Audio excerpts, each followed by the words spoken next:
guys, welcome back to my channel. So today I'm doing a reading vlog slash reaction slash spoiler video for Normal People by Sally Rooney. I have a very bad track record with this author. I read Conversations with Friends last year, I believe, and I could not stand it. I could not get into the writing. I could not get into the characters. And not only that, that book had terrible endometriosis representation, and being someone with endometriosis, it just really bothered me having that inaccurate rep thrown in there. It was just very poorly done in my opinion. But you know, in 2024, I was like, I'm gonna start giving some authors a second chance. So I picked up Normal People because now that I've been more into literary fiction and just overall sad girl books in general, I was like, you know what, maybe I might like this book because I see it all over the place, especially when I look up like sad girl book recommendations. I see this nonstop. So I picked up this book and that's all I gotta say. This vlog went downhill very quickly. So this is a full spoiler vlog. I will be talking about everything that happens in this book, reacting to it, and just reading along with you guys. So if you want to see me rant and rage, just keep watching. But before we get cozy with the vlog, I just want to show you some cozy underwear because I want to thank Parade for partnering with me on today's video to show you some bralettes that I recently picked out. So if you guys don't know, Parade creates underwear and loungewear catering to all body types and sizes, going up to 5XL.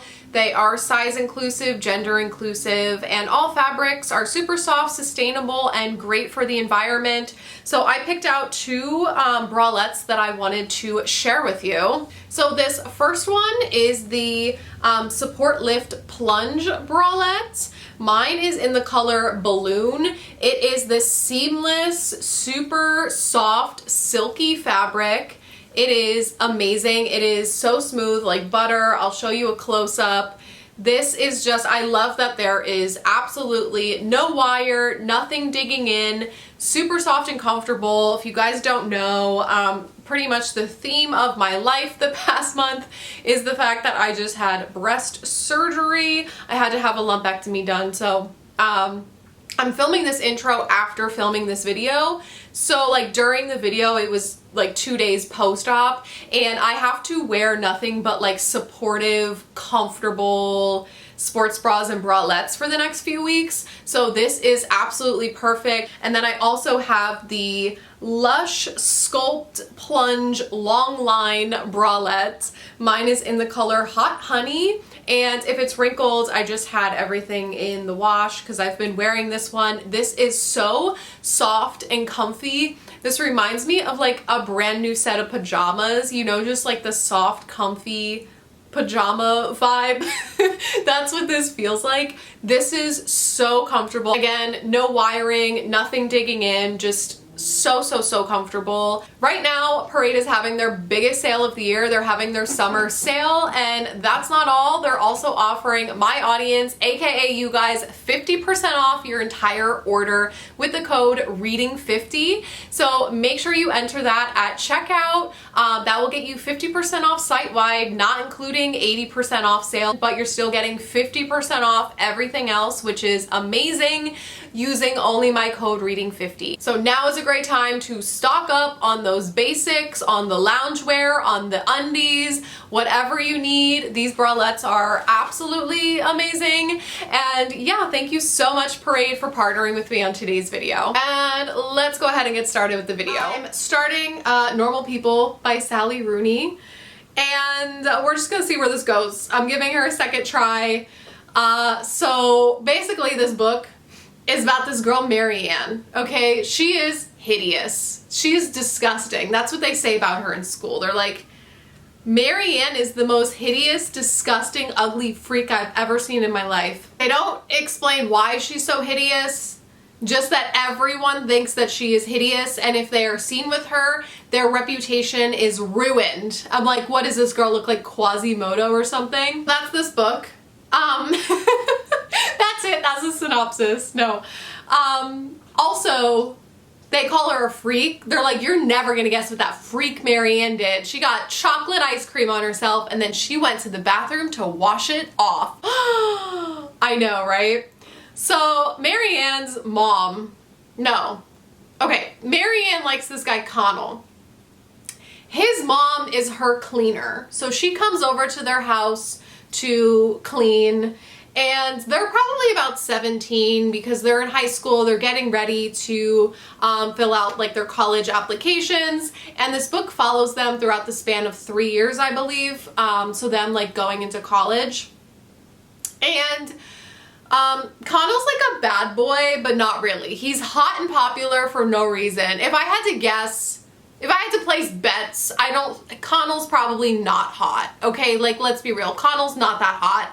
He's giving little tiny PP energy. He's just not, he's giving me nothing is what I'm trying to say. Connell gives nothing. So they're like forced to hang out all the time because his mom works at her house, and they strike up a little love affair. But he's like confused because he's like, oh, she is such an ugly, hideous, disgusting freak, and I'm really popular, but like I can't be seen with her in school. So they strike up a little love affair, and he's like, you can't tell anyone because you're a hideous freak. And she's like, okay, I won't tell anyone. So they start hanging out and they start having sex, okay? And let me read you this quote from a sex scene so you know what I'm talking about. When they went upstairs, he didn't say anything. He let her talk. That's so good, she kept saying. That feels so good. Her body was all soft and white like flour dough. So those are the kinds of sex scenes that we're getting in this book. Flour dough. You can see why I already feel like I need pain pills to get through this book, but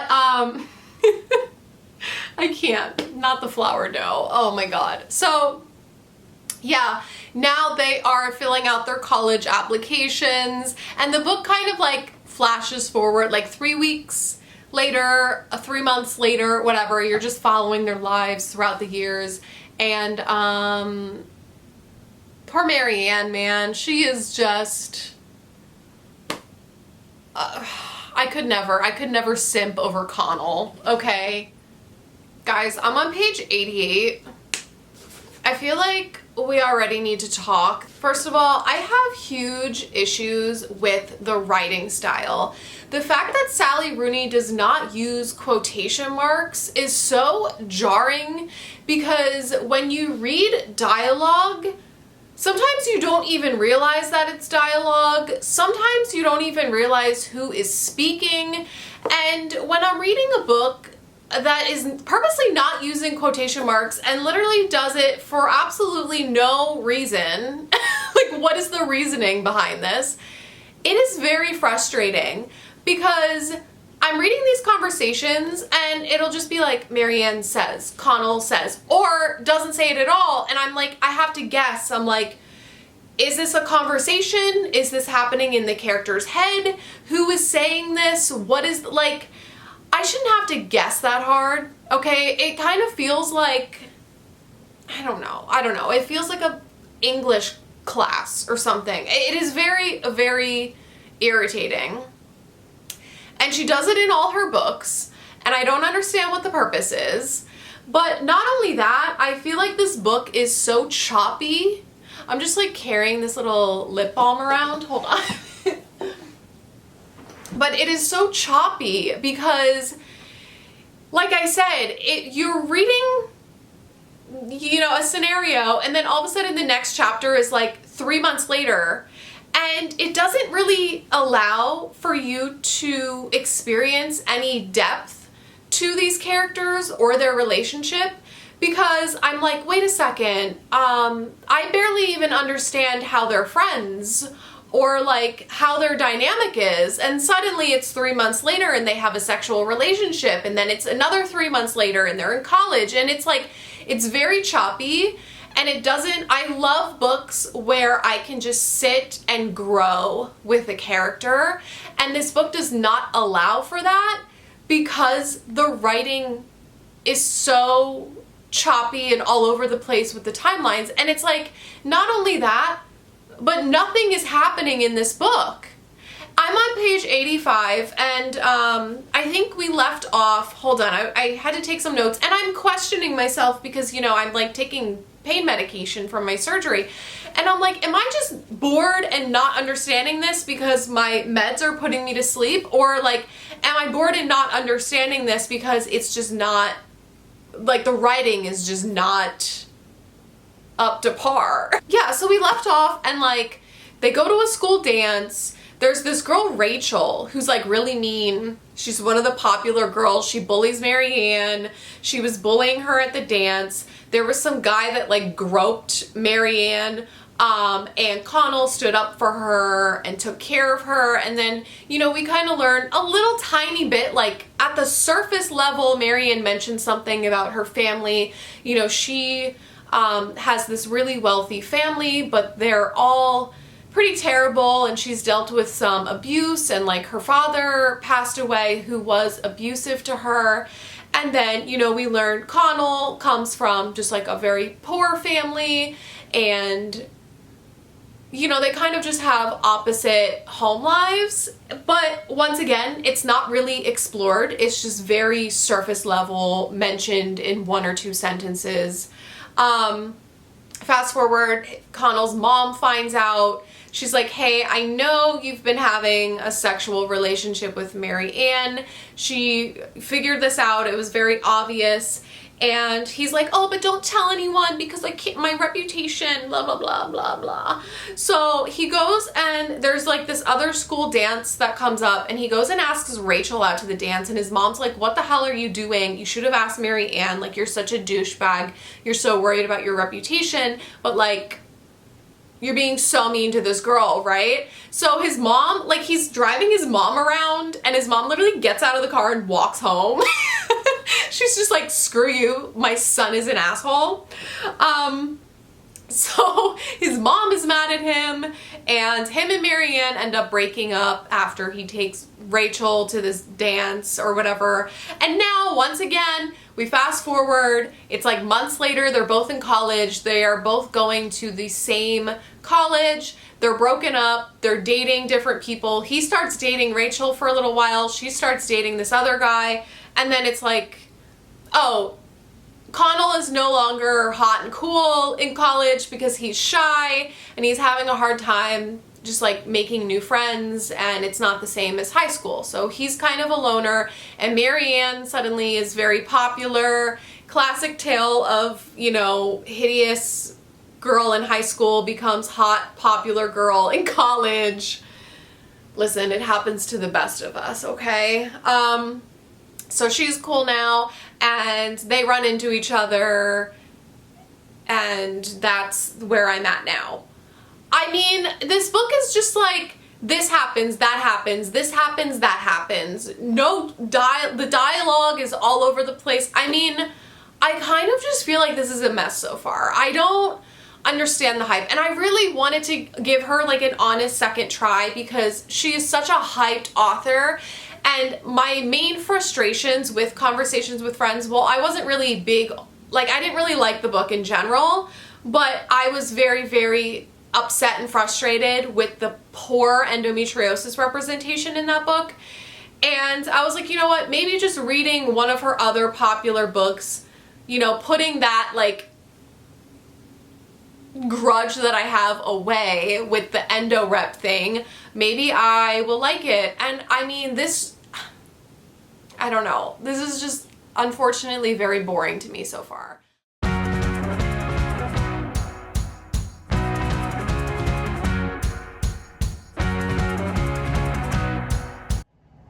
I feel like I'm 100 pages into this book and I still don't even know who Connell is. I'm like, this book is giving absolutely nothing. Who's Connell? What What do I need to know about Connell?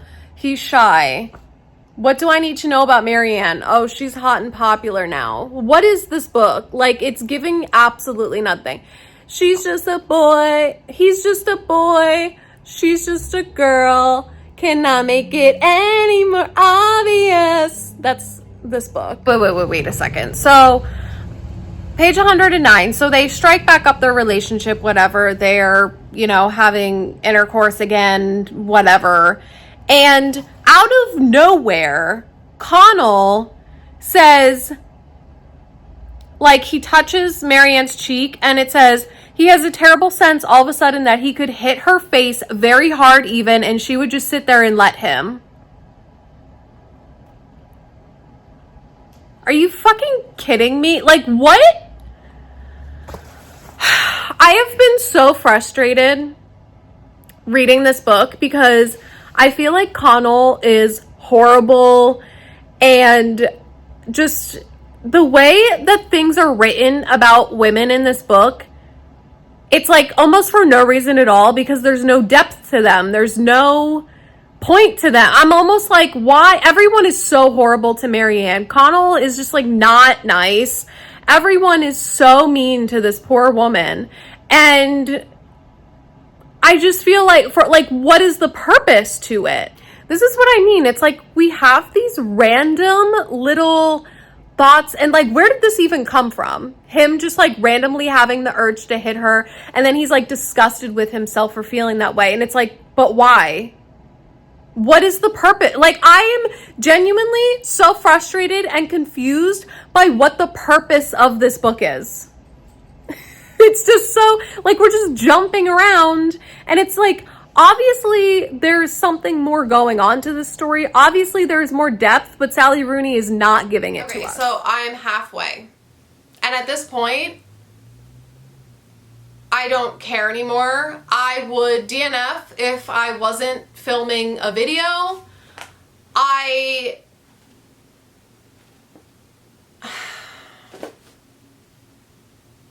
I'm basically just skimming and falling asleep at this point. So it's, they're back together, then Connell loses his job, then they break up again, then they start dating other people, and Marianne enters a relationship with this very abusive man. It basically starts out as, he only hits me when we're sleeping together, or he only, he likes to use a belt, or do these things when we're sleeping together. And then things get progressively worse from there. But I'm like, what is the point though? Like, what is the point that she's trying to make? Why do these, and then, her and Connell keep coming back together. It's just this story of they keep finding their way back to one another. And it's like, why? Neither of them are interesting. Their relationship is not interesting. Nothing about, they have no, you're not giving me anything. They don't have a connection. Honestly, I do not believe that they even should be together. So why am I reading this book where they keep finding one another and coming back to one another, and I don't even think that they deserve each other. I don't think that they should be in a relationship. I think it's very clear that they need to stay away from each other, and they just keep like, we're finding our way into each other's lives again. And it's like just such surface level crap that I don't care about either of them. I don't care about this relationship. I don't care about this book anymore. I am so clocked out, tuned out. I'm just, if anything, I feel vindicated because I'm like, maybe I was a little bit too harsh when I reviewed Conversations with Friends. And looking back, no, I wasn't. Every single point that I made about that book was 100% valid, especially when she tried to throw in like endometriosis representation, ruined the entire thing, made it extremely harmful for people that have endometriosis and fight to get the correct information out there, ruined it with this book that blew up. And then like writes, this book is just as bad. I'm just...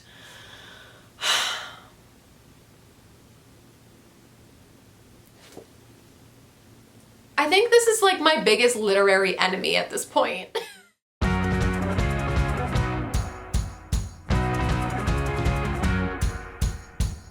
I'm just trying to skim and get this over with because I can no longer stand this.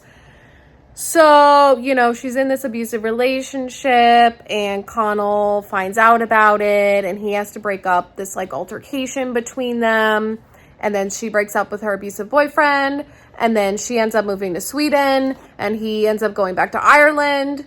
And now she's dating this other guy who apparently is also an abusive piece of shit.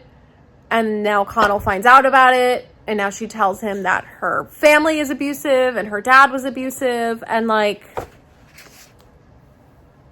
Connell's really depressed because his friend unalived himself. But once again, it's like, now that all these sad, horrible things are happening, I'm at the point where I don't care. Because she just did a terrible job at setting this story up. That now when tragic things happen, I no longer care. I don't care at all. Once again, skimming some more. You know, Marion and Connell end up back together again for the 97th time. And she asks him to hurt her during intercourse and he refuses and she runs away and she feels like she ruined everything. And then her brother is really abusive and then her brother like severely injures her. And then Connell has to rescue her yet again and promises that he's never going to let someone hurt her again. I am skimming so hardcore right now. This is basically a DNF. I'm only skimming to finish this video, but we'll talk in a few minutes. So that's it. That's the book. They enter this relationship for like 3 months and realize that they have this wonderful relationship now, but he gets accepted into a program in New York and has to move to New York and she has to leave him. That's it. They're broken up now. That's the end of the book. Okay, so final thoughts. I gave this book 1 star. This is one of the worst books I've ever read. I think the execution was poor. The not using quotation marks really set me off. I just think that the characters were very like two-dimensional, very flat, poorly done. This was basically a book about nothing and really had no point to it. And you had these like themes in there that could have been deeper and could have had a deeper meaning. And if these characters were more fully fleshed out, I think it could have worked. But it was just very poorly executed. And it almost felt like a mix of like The End of Us by Colleen Hoover mixed with The People We Meet on Vacation by Emily Henry. Like, 2 authors that I'm not a huge fan of, but it almost felt like those books were mixed and we ended up with this that was just a jumbled mess. I don't understand how this book has like millions of people reading it. Like, shout out to the marketing team for this one because I don't understand the hype at all. This blows my mind and I feel better now that I at least gave her another chance because I was like, maybe it's just the whole endometriosis thing that really set me off with the last book. But no, I've come to realize that her writing is just not for me and this is not an author that I will ever read from again. This is not a case of enemies to lovers. This is a case of staying enemies for the rest of my life. This is a case of Scorpio holding a grudge forever. That is my final thought on Sally Rooney and this book. So